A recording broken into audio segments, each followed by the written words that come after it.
Dans Timothée, chapitre 5, verset 23, si j'ai bien retenu. Ok. Tu peux me regarder. 1 Timothée 5, 23. Ouais. Je suis toujours intrigué par ce passage, en fait. Tu peux me lire, s'il te plaît? 1 Timothée 5. 5, 23. Ouais. Voilà, c'est marqué. Ne continue pas à ne, oui, c'est ça. Ne continue pas à ne boire que de l'eau, mais fais usage d'un peu de vin à cause de ton estomac et de tes fréquentes indispositions. Alors, la question que je me posais, pour n'importe qui aime boire, c'est vraiment une incitation à boire. Je ne sais pas, moi j'ai vu ça comme ça. Je ne savais pas que dans la Bible, on disait qu'il fallait boire du vin, parce que si on buvait que de l'eau, ça posait un problème. Non, en fait, Voilà, j'ai compris ça comme ça. ok. En fait, dans le cadre de ce passage-là, de ce verset, et en fait, et c'est pour cela qu'il faut vraiment faire attention par rapport à l'interprétation.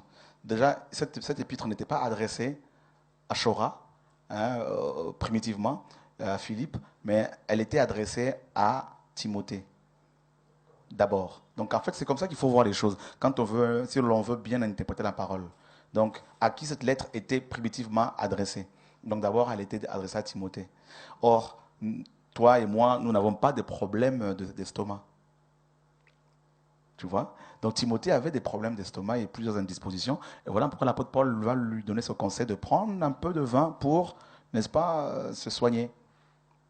Voilà. Parce que le vin est bon pour l'estomac. Bien sûr, bien sûr. Et c'est prouvé. C'est prouvé. Maintenant, est-ce que la consommation d'alcool est interdite, notamment du vin? Et selon la Bible, ça peut choquer nos frères et sœurs qui nous suivent, hein, et non. Mais toutefois, la parole nous dit que, la Bible dit dans 1 Timothée 5, dans Éphésiens chapitre 5, 18, ne vous enivrez pas du vin, c'est de la débauche, soyez au contraire remplis du Saint-Esprit. Donc maintenant, le vin, la consommation du vin n'est pas interdite, mais toutefois, comme on ne sait pas à partir de combien de verres on peut devenir ivre, vaut mieux s'abstenir. Voilà la sagesse. Mais quelqu'un qui mange chaque jour et qui prend un verre de vin, est-ce que c'est pour autant qu'il va aller en enfer s'il meurt? Non. Non. Christ a pris du vin avec les apôtres lors de la Sainte Seine, n'est-ce pas? Donc maintenant, ils ne se sont pas saoulés.